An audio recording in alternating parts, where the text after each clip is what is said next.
This is a short overview on this course and a guidance how to maximize your learning experience and how to customize the course in a way that it best fits your interests and your current level of knowledge. Typically, students have different skill sets and educational backgrounds. So some have already good Pandas coding skills with no specific finance background, and others are completely new to Python or Pandas.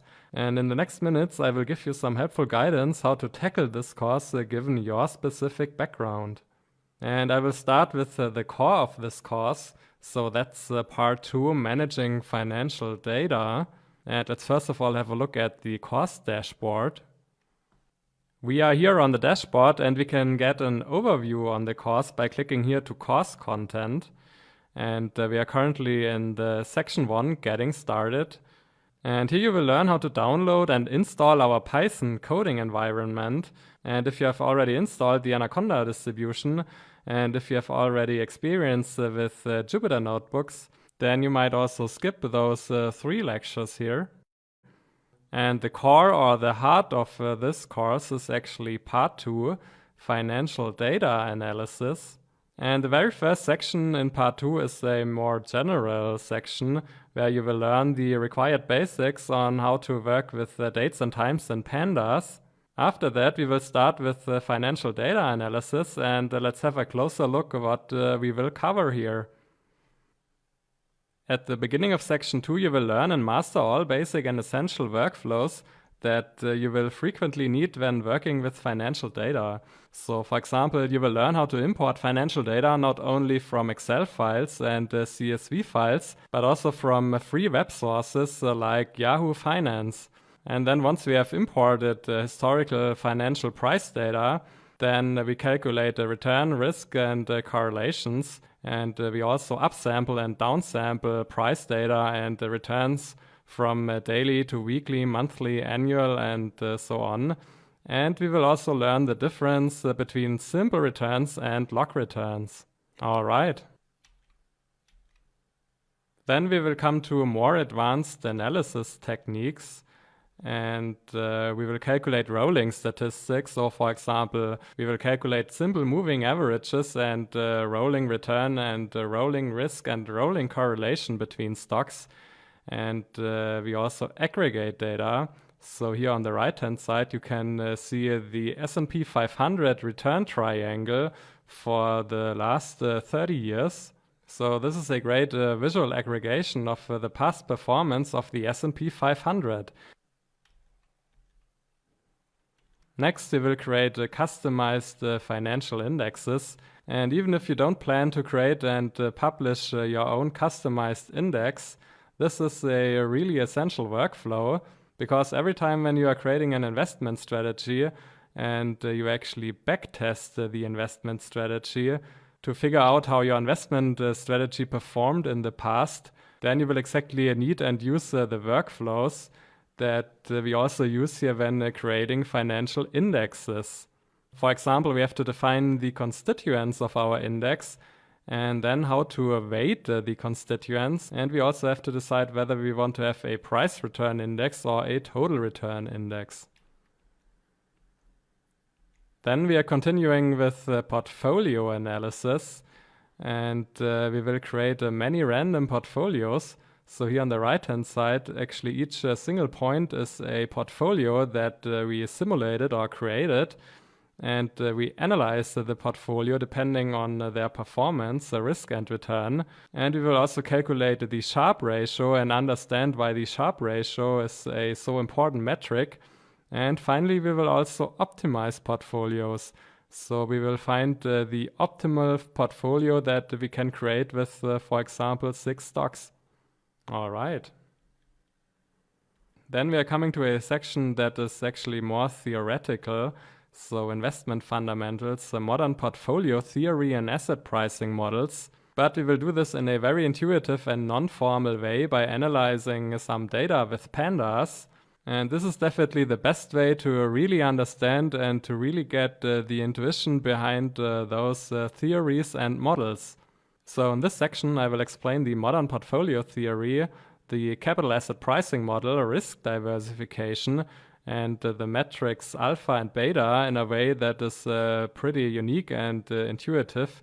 So you will definitely not find this approach in any textbook. All right.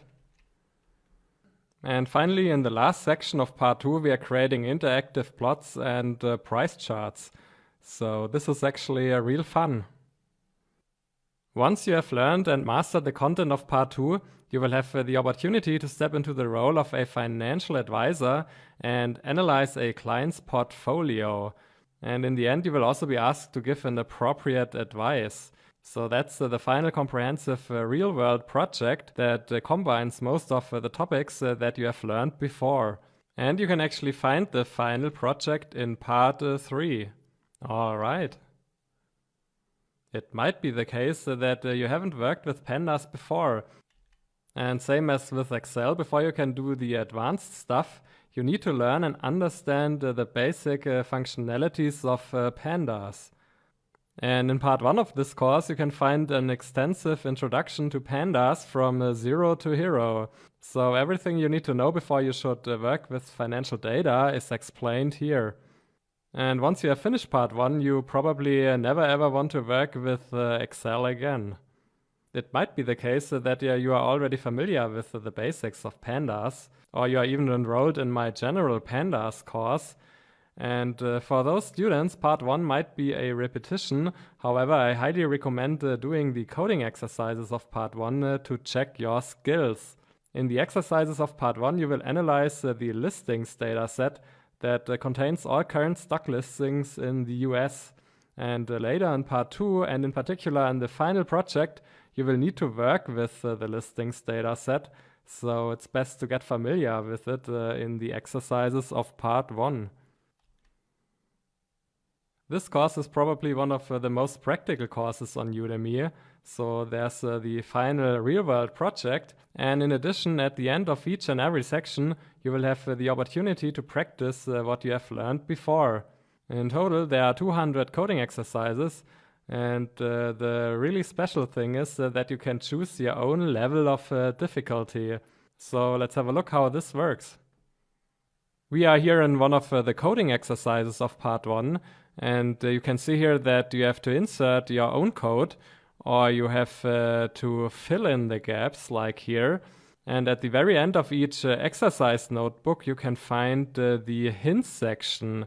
And here you can find some additional help for each and every coding exercise. So if you need some more help, then you can have a look here at the hints section. And if you want the exercises to be more challenging, then you should actually avoid the hints section. We are here in a part 2 exercise, and here you have an additional option to adjust the level of difficulty.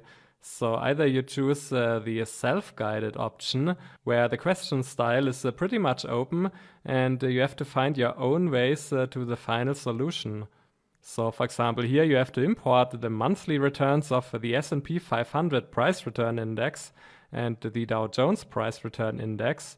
And you have to calculate and visualize the 36-month rolling correlation between those two indexes. And second, you can go for the guided and instructed option, where I will guide and instruct you through all major steps until the final solution. And also here as an additional option, you can find at the very end the hints section. So here it is.